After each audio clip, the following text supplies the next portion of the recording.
My daughter told me the party was postponed, but when I arrived, they were celebrating without me, and some secrets are meant to protect. Others are meant to wound. I never thought my own daughter would use mine as a weapon against me. My name is Monica James, and at 52, I've learned that success tastes different when you're eating it alone. 23 years ago, I was a single mother with a computer science degree, a crying baby, and exactly $47 in my checking account. Today, I'm the founder and CEO of Innovate Tech Solutions, a company that employs over 300 people and generates revenue that would make my younger self faint. But here's the thing about building an empire from nothing. You never forget the weight of that first rejection letter, the sting of being overlooked in every room you enter, or the way people's eyes glaze over when you mention your little tech hobby. Those memories stick to you like smoke, and sometimes they make you do things you never thought you'd do, like hiding who you are from your own daughter's workplace. Camille got the job at Innovate Tech Fair and Square. Fresh out of Georgia Tech with her software engineering degree, she applied through our standard recruitment process, went through 3 rounds of interviews, and impressed our hiring team with her coding skills and fresh perspective. She had no idea I owned the company, and I made sure it stayed that way. I'd built Innovate Tech to be a place where merit mattered more than connections, where brilliant minds could flourish regardless of their background.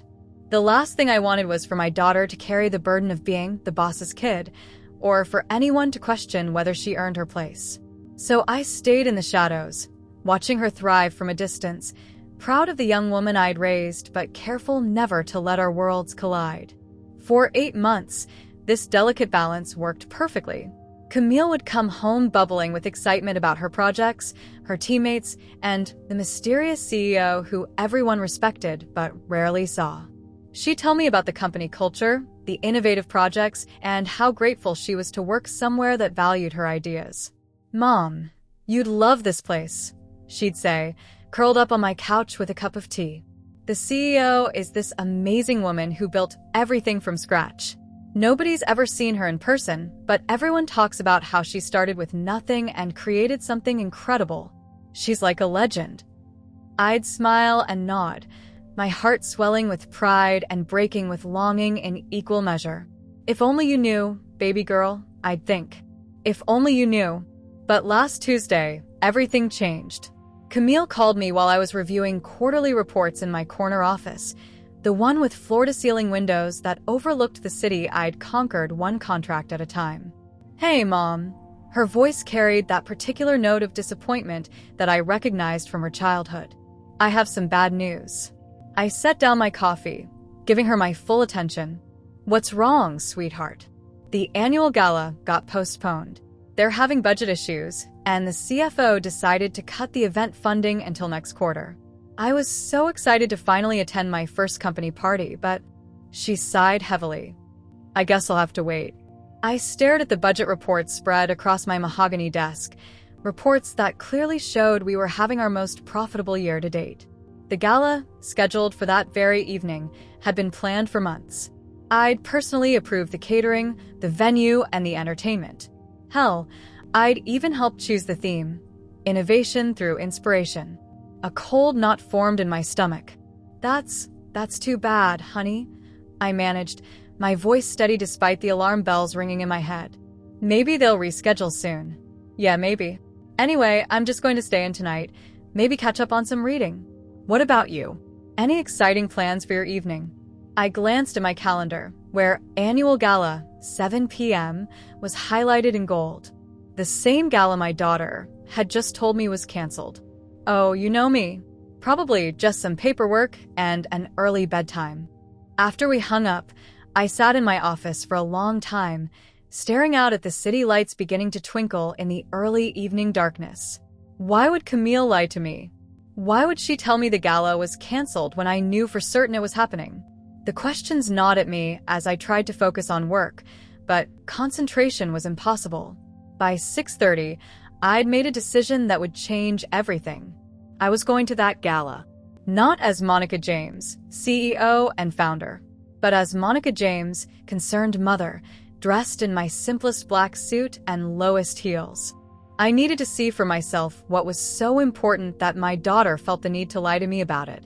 I drove to the Grandview Hotel in my personal car, not the company Mercedes, and paid for parking like any other guest. The hotel's ballroom was already alive with music and laughter, golden light spilling from the windows onto the darkened street. As I walked toward the entrance, my phone buzzed with a notification. Instagram. Without thinking, I opened it and my world tilted on its axis. There, posted just minutes ago, was a photo from inside the very ballroom I was approaching. The hashtag read #InnovateTechGala 2024, and the image showed a group of young professionals raising champagne glasses in a toast. Right in the center, radiant in a designer dress I'd never seen before, was my daughter. Camille was at the party. The party she'd told me was canceled. The party she'd lied about. My hands shook as I scrolled through more posts. Photo after photo of my employees, my company, my life's work, and in many of them, there was Camille, laughing and celebrating with the very people whose salaries I signed every month. The betrayal hit me like a physical blow. Not just the lie, but the realization that my own daughter had deliberately excluded me from a celebration of the company I'd built from nothing. The company that had paid for her education, her apartment, her entire comfortable life. But why? Why would she do this? I was about to find out. Taking a deep breath, I straightened my shoulders and walked through the hotel's revolving doors.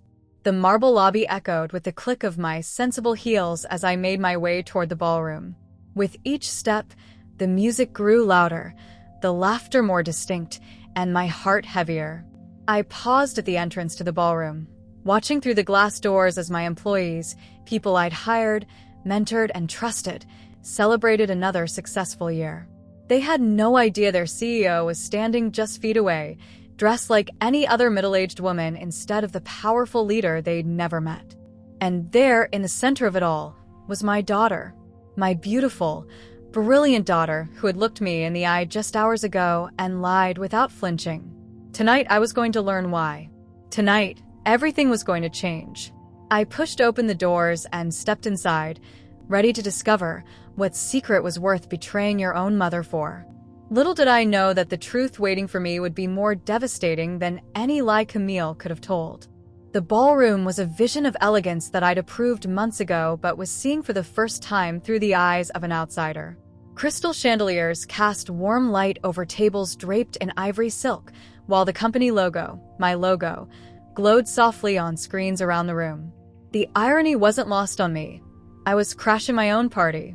I kept to the shadows near the entrance, grateful for my simple black suit that helped me blend into the background. Most of the attendees were young professionals, their faces flushed with champagne and success. They moved through the space with the easy confidence of people who belonged, people who had every right to be there. Unlike me, apparently. My eyes found Camille immediately. She stood near the bar with a group of her colleagues, radiant in a flowing emerald dress that probably cost more than most people's monthly rent. Her natural hair was styled in an elegant updo, and she wore jewelry I'd never seen before, delicate gold pieces that caught the light as she gestured animatedly while telling a story. She looked beautiful. She looked happy. She looked like she belonged in a way that made my chest tighten with a mixture of pride and pain. I moved closer, weaving between tables and staying out of sight. The acoustic design of the ballroom, something I'd specifically requested during renovation, meant that conversations carried further than people realized. As I approached their section, Camille's voice became clearer. "Honestly, you guys, I almost didn't make it tonight," she was saying, her voice bright with laughter. "My mom was being so clingy earlier, asking about my plans and wanting to know every detail about work." Her colleagues chuckled, and a young man with glasses, I recognized him as Jake from the marketing team, raised his champagne flute. "Well, we're glad you escaped the interrogation. This party wouldn't be the same without our star developer." "Seriously though," added a woman I didn't recognize, probably from the newer hires. "It must be nice to have a mom who cares so much." Mine barely remembers to call. Camille's expression shifted slightly, and she took a sip of her champagne before responding. "Oh, she cares. Sometimes a little too much, you know? She's sweet, but..." She paused, glancing around the group with a look I'd never seen before, a look of embarrassment mixed with something that might have been shame. "But what?" Jake prompted, clearly enjoying the gossip. My heart began to pound. I pressed closer to a nearby pillar, straining to hear every word. Camille lowered her voice, but not enough. "She's just so embarrassing sometimes. I mean, I love her, but can you imagine bringing someone like her here? To something like this?" The words hit me like a slap. Someone like her. Someone like me. "What do you mean?" the unnamed woman asked, her curiosity piqued.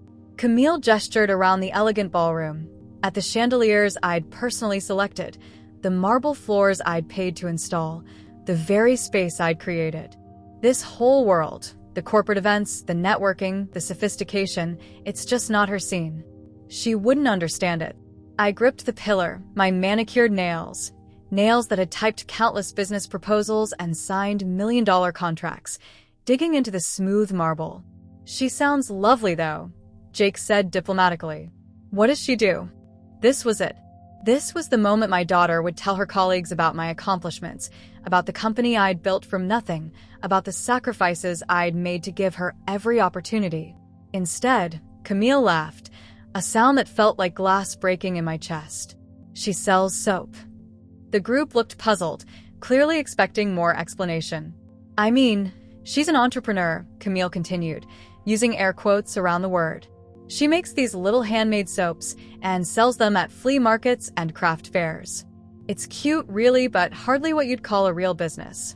She's always talking about building her brand and expanding her market reach, like she's running some kind of Fortune 500 company instead of hawking lavender soap to suburban moms." The group chuckled again, but this time the sound felt cruel. "That's actually kind of sweet," the woman said. "Very grassroots." "Oh, it is," Camille agreed quickly. "And I'm proud of her for following her passion. It's just, well, let's just say there's a reason I don't bring work friends home for dinner. She'd probably try to give everyone free samples and business cards made on her home printer." More laughter. More knives in my heart.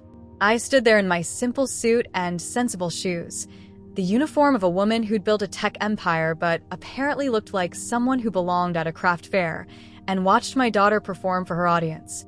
Every word was a betrayal, every laugh a rejection of the woman who'd sacrificed everything to give her this life. The woman who'd started Innovate Tech in a cramped apartment while Camille slept in a crib nearby. The woman who'd worked 18-hour days to build something meaningful, something lasting. The woman who'd hidden her own success to let her daughter shine. "You're lucky she's supportive, though," Jake was saying. "My parents still don't understand what I do here." "Oh, she's supportive," Camille replied. "Sometimes I think she lives vicariously through my success here. She asks so many questions about the company, about the CEO, about the culture. I think she wishes she could be part of something bigger, you know? Something more important than her little soap business." Something more important. I closed my eyes, remembering the late nights I'd spent coding, the rejections from investors who couldn't see past my gender and race, the moments when failure seemed inevitable, but I'd pushed forward anyway. All so my daughter could stand in a ballroom and dismiss my life's work as a hobby. When I opened my eyes, Camille was raising her glass again. "Here's to Innovate Tech," she declared, "and to working for a company that actually matters." The group clinked glasses, celebrating my company while mocking the woman who'd created it. I remained hidden behind my pillar, invisible in plain sight, watching my daughter toast my success while denying my existence. The beautiful stranger in the emerald dress who shared my DNA, but apparently not my worth. But the night was far from over. And neither was I. I should have walked away. Every instinct screamed at me to leave before I heard more, before the knife in my heart twisted any deeper. But I couldn't move. I was frozen behind that marble pillar, watching my daughter's performance like a car crash I couldn't look away from. The conversation had shifted while I wrestled with my shock, and now I caught fragments of different topics: project deadlines, office gossip, weekend plans.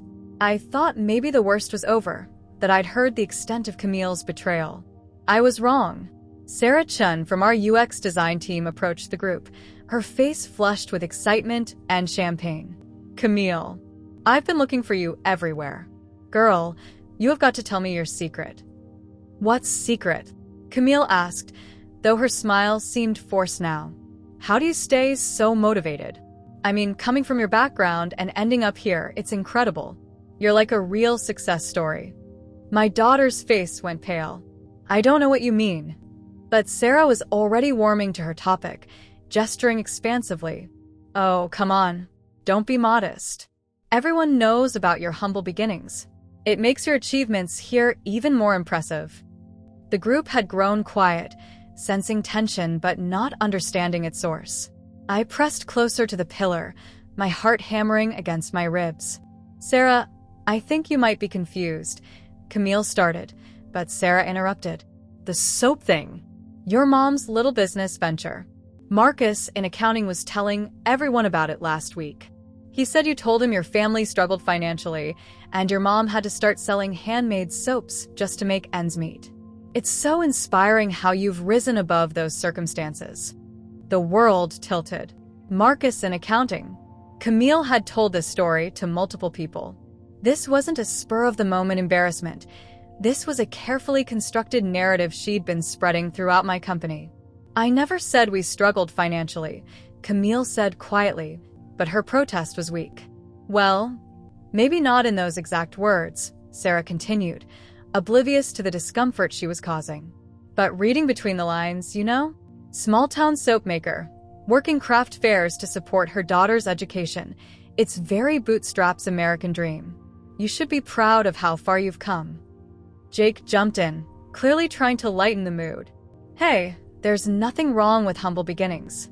Look at our CEO. I heard she started with practically nothing too." "That's different," Camille said, her voice sharper now. "Our CEO built a real business. She's a legitimate entrepreneur, not someone selling bath products at weekend markets." The casual cruelty of that comparison, comparing me to myself and finding me wanting, nearly brought me to my knees. "True," agreed Tom Rodriguez from the software development team, who'd apparently joined the conversation while I was lost in my shock. Though honestly, I can't imagine having to live with that kind of limitation. No offense, Camille, but it must have been hard growing up with such different aspirations than your mom. "Different how?" the unnamed woman asked. Tom shrugged. "Well, some people are content with small dreams, right? Craft fairs and farmers markets versus, actual corporate success. It's just a different mindset." "Exactly," Camille said, and the relief in her voice at having someone else voice her thoughts was like another blade between my ribs. "My mom's sweet, but she doesn't really understand ambition on this level. She thinks selling 50 bars of soap at a Saturday market is the same as closing a $1 million contract." The group laughed, and I watched my daughter's shoulders relax as she found her footing again. "I mean, last month she asked me if I could get her a meeting with our CEO because she had some business ideas to discuss. Can you imagine? She wanted to pitch her soap recipes to the head of a tech company." More laughter, louder this time. "What did you tell her?" Sarah asked, grinning. "I told her the CEO doesn't take unsolicited meetings," Camille replied. "Which is true. But honestly, even if she did, what would my mom possibly have to offer someone who's built an empire? It would be like a kid with a lemonade stand asking to consult with Coca-Cola." The metaphor hit like a physical blow. A lemonade stand. That's what my life's work had become in my daughter's version of reality. "You're probably protecting her," Tom said kindly. "Can you imagine how embarrassing that would be? For both of them." "Exactly," Camille agreed. "I love my mom, but I'm not going to let her make a fool of herself in front of someone I respect so much. The CEO of this company is everything I aspire to be: powerful, successful, respected. She's the kind of woman who changes industries, who builds legacies. My mom makes nice soap." The finality in that statement was devastating. In my daughter's mind, I wasn't just small, I was insignificant. Not worth protecting, but worth protecting others from. "It's sweet that you look out for her, though," Sarah said. "Not everyone would be so considerate." "I try," Camille replied with false modesty. But sometimes I wonder what it would be like to have a mom who actually understood this world. Someone who could give me real career advice instead of asking if I've tried adding essential oils to my business strategy. The group erupted in laughter again, and I watched my daughter bask in their amusement. She'd found her audience, and she was giving them exactly what they wanted.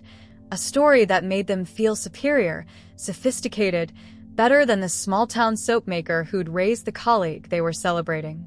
What none of them knew, what none of them could possibly imagine, was that the woman they were mocking had created every opportunity they were enjoying. The lemonade stand owner had built the empire they worked for. The craft fair entrepreneur had signed their paychecks. But they were about to learn. Because while my daughter had been performing her carefully crafted fiction, the evening's real entertainment was just beginning. In less than 30 minutes, the program would start. Speeches would be made. Recognition would be given. And the mysterious CEO they'd never met would finally step into the light. I straightened my shoulders and smoothed my simple black suit. It was time to prepare for my entrance. After all, I had a company to run, and a daughter to educate. The next 20 minutes passed in a blur of careful positioning and controlled breathing. I moved through the crowd like a ghost, invisible in my unremarkable suit while the weight of my company ID badge pressed against my chest like a talisman. Every laugh, every clink of champagne glasses, every casual conversation felt surreal now that I knew the truth about how my own flesh and blood saw me. But I had work to do. I found David Martinez, our VP of Operations, near the dessert table. He was one of the few executives who knew my face, having worked directly with me for over 5 years. "David," I said quietly, approaching from his blind side. He turned, and his eyes widened when he recognized me. "Monica, I didn't expect to see you here tonight. I thought you were." Skipping the festivities as usual, I finished with a tight smile.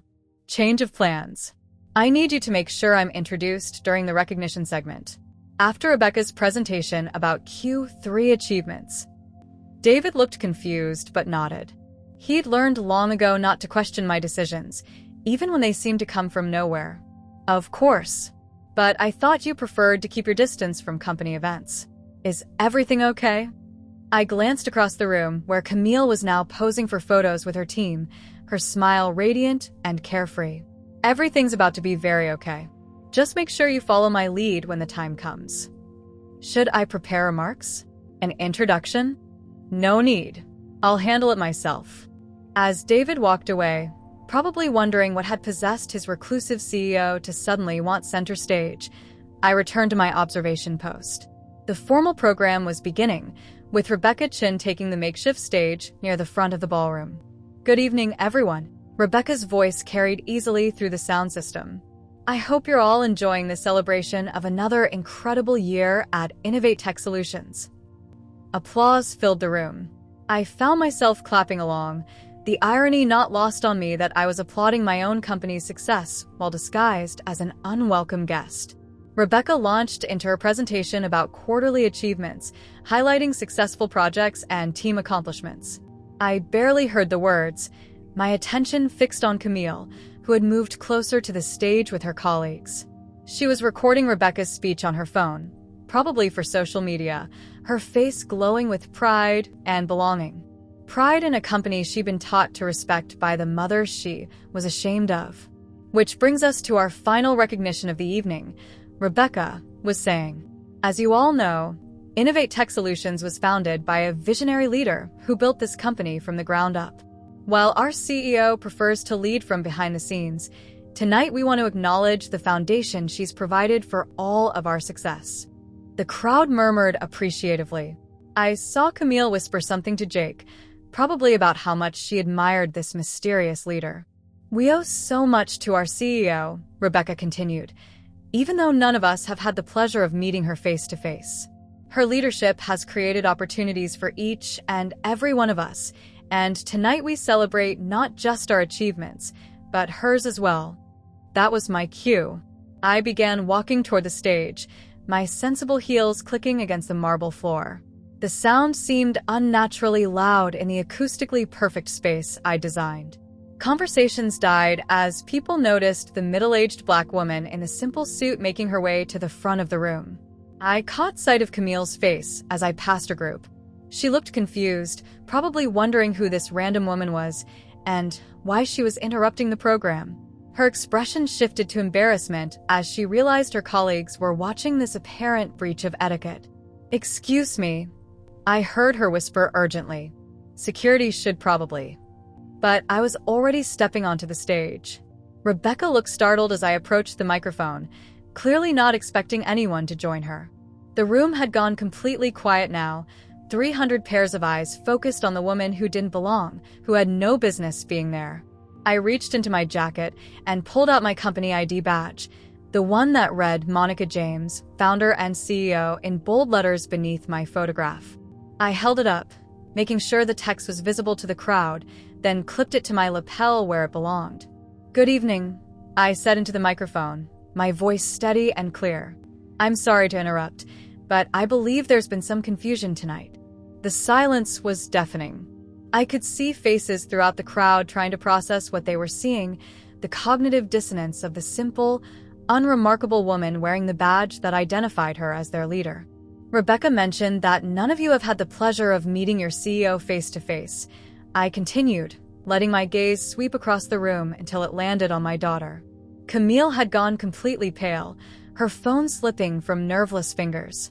"Well then, allow me to introduce myself properly." I paused, letting the moment stretch, watching as understanding began to dawn on faces throughout the crowd. In the front row, I could see Camille's colleagues from earlier, Sarah, Jake, Tom, all of them staring at me with growing recognition and horror. "My name is Monica James," I said, my voice carrying to every corner of the ballroom I'd personally designed. "I am the founder and CEO of Innovate Tech Solutions." The silence that followed was so complete I could hear the gentle hum of the air conditioning system. The woman who started this company 23 years ago in a one-bedroom apartment with a crying baby and a dream. My eyes found Camille's across the room. She was staring at me like she'd seen a ghost, her face white with shock. The woman who built this empire from nothing, who created every job in this room, who signed every paycheck, who approved every project you've worked on. I smiled then, the kind of smile that had closed million-dollar deals and intimidated competitors. The woman who, as some of you apparently believe, sells soap at craft fairs for a living. A collective intake of breath rippled through the crowd. Near the back, I saw Sarah Chin cover her mouth with her hands. Jake had gone as pale as Camille. Tom was staring at the floor like he wished it would swallow him. But I wasn't done. "I want to thank you all for your hard work this year," I continued, my voice warm and professional despite the chaos I'd just unleashed. Innovate Tech's success is built on the talents and dedication of every person in this room. You should all be very proud of what we've accomplished together. I paused, letting my gaze sweep the room one more time before landing on my daughter. "And I want you to know that I'm proud to be your CEO. I'm proud of the company we've built, the culture we've created, and the future we're working toward together." Another pause. The silence stretched taut as a wire. "I hope you all enjoy the rest of your evening. Thank you." I stepped away from the microphone, unclipped my badge, and walked off the stage with the same quiet dignity I'd walked onto it. Behind me, the ballroom remained frozen in absolute silence. But I could feel 300 pairs of eyes following my exit, and I knew that by tomorrow morning, everyone would know exactly who Monica James really was, including my daughter. I didn't look back as I walked out of that ballroom. Not once. Every instinct screamed at me to turn around, to see Camille's face, to witness the full scope of the devastation I'd just unleashed. But I kept my eyes forward, my spine straight, and my dignity intact as I made my way through the hotel lobby and into the cool night air. My hands didn't start shaking until I reached my car. I sat in the driver's seat for a long time, staring at the hotel's glowing windows while my heart hammered against my ribs. 23 years of careful planning, of building something meaningful, of protecting my daughter from the burden of my success. All of it had come crashing down in the span of 5 minutes. But as I sat there in the darkness, I realized I wasn't sorry. I was angry. I was hurt. I was disappointed beyond measure. But I wasn't sorry for showing them who I really was. The drive home passed in a blur of streetlights and racing thoughts. My phone buzzed constantly, texts, calls, notifications that I ignored completely. By the time I pulled into my driveway, the screen showed 37 missed calls and twice as many unread messages. I turned off the phone and went inside. My house, the one I'd bought with my first $1 million contract, the one where I'd raised Camille as a single mother, felt different somehow. Quieter, like it was holding its breath, waiting for the storm that was surely coming. I changed out of my black suit and into comfortable clothes, made myself a cup of tea, and settled into my favorite armchair to wait. Because I knew my daughter well enough to know that she would come. The only question was when.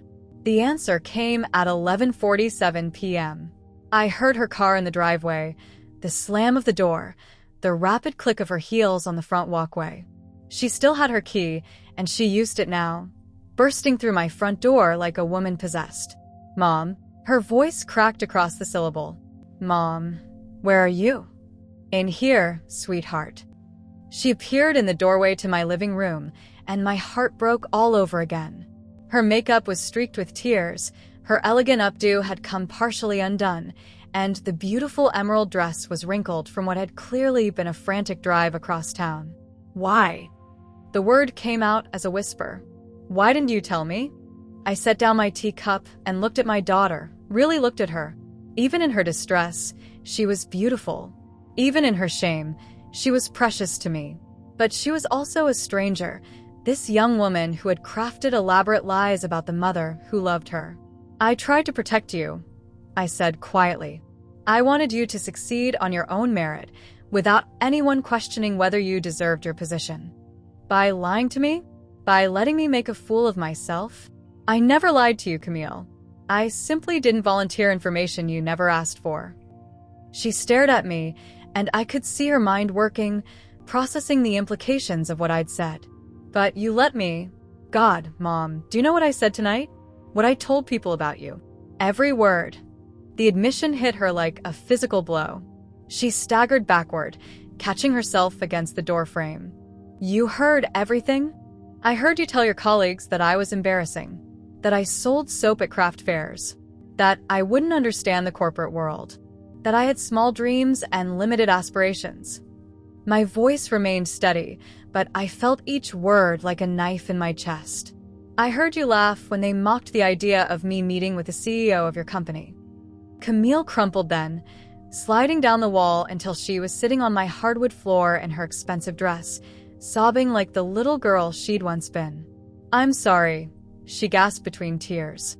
I'm so sorry, Mom. I didn't mean. I was just trying to fit in. I was scared they'd think I only got the job because of nepotism. I wanted them to respect me for who I am, not who my mother is. And who am I, Camille? I asked softly. In your version of the story, who am I? She looked up at me with swollen eyes. You're someone small, someone insignificant, someone who... She couldn't finish the sentence. Someone who embarrasses you. Yes. The word was barely audible, but it hung in the air between us like a physical presence. I leaned forward in my chair, my hands clasped in my lap. Do you know what the hardest part of tonight was? It wasn't the lies about my profession. It wasn't even the mockery from your colleagues. It was realizing that my own daughter sees me as a failure. You're not a failure. In your story, I am.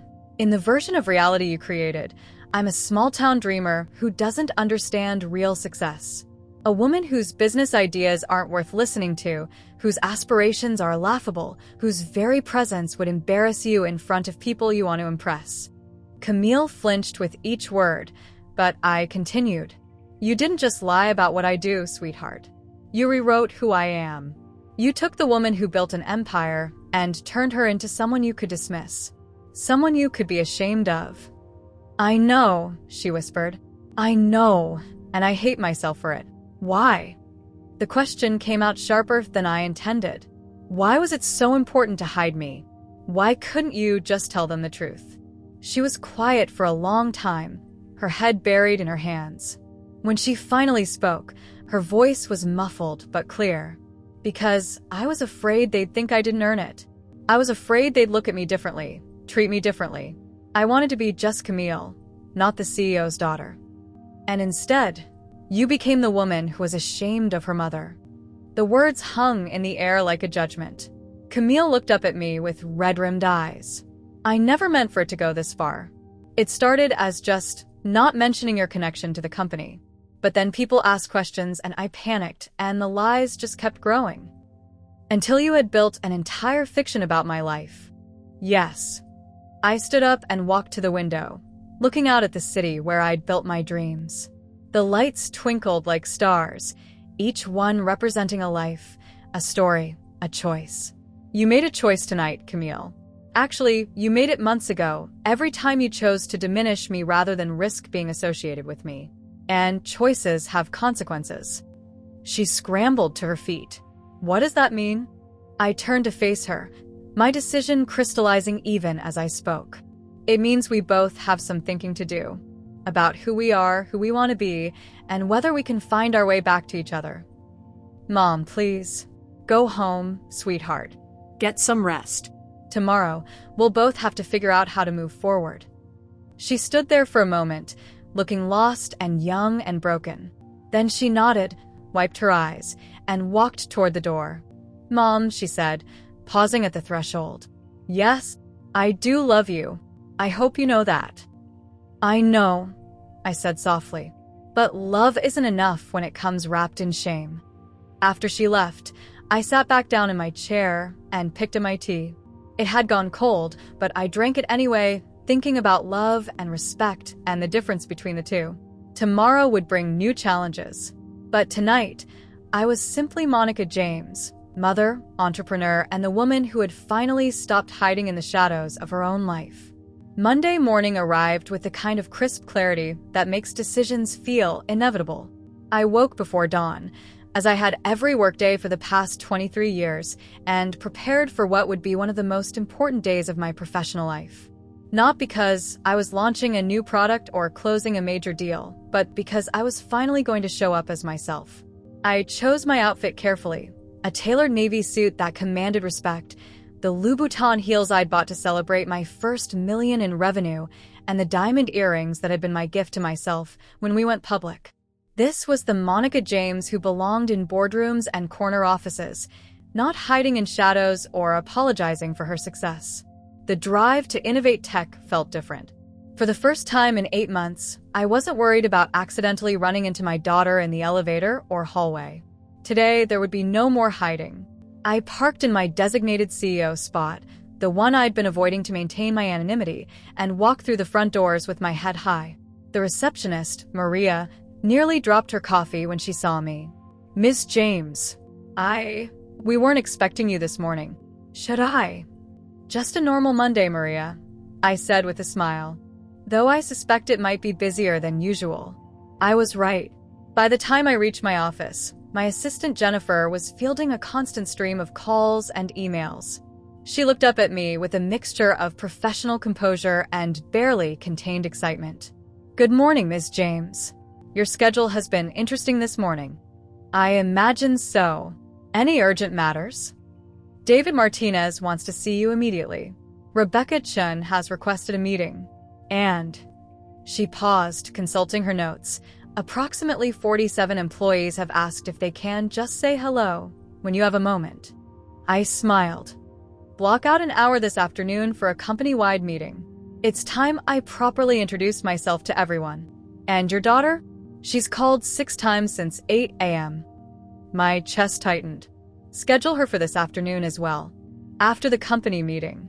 The morning passed in a blur of meetings with my executive team, all of whom seemed both relieved and concerned about my sudden visibility. David filled me in on the aftermath of Saturday night. The shocked conversations, the social media speculation, the general sense of disbelief that had settled over the company. How is morale? I asked during our senior staff meeting. Honestly, most people are thrilled, Rebecca reported. The mystery was starting to feel impersonal. Having a face to put with the leadership makes everything feel more real, more connected. And Camille? The room grew quiet. Finally, David spoke up. She didn't come in today. Called in sick. I nodded, unsurprised. My daughter was many things, but she wasn't stupid. She knew today would be difficult. The afternoon company meeting was everything I'd hoped it would be. I stood before my employees, my team, my family, and spoke honestly about my vision for Innovate Tech, my pride in what we'd built together, and my commitment to being more present going forward. The response was overwhelmingly positive. People approached me afterward with project ideas, personal thanks, and the kind of genuine enthusiasm that reminded me why I'd started this company in the first place. But the hardest conversation was still ahead. Camille arrived at 5:30, after most of the staff had gone home. She looked exhausted, like she hadn't slept since Saturday night. She'd traded her designer clothes for jeans and a simple sweater, and for a moment, she looked like the little girl I used to read bedtime stories to.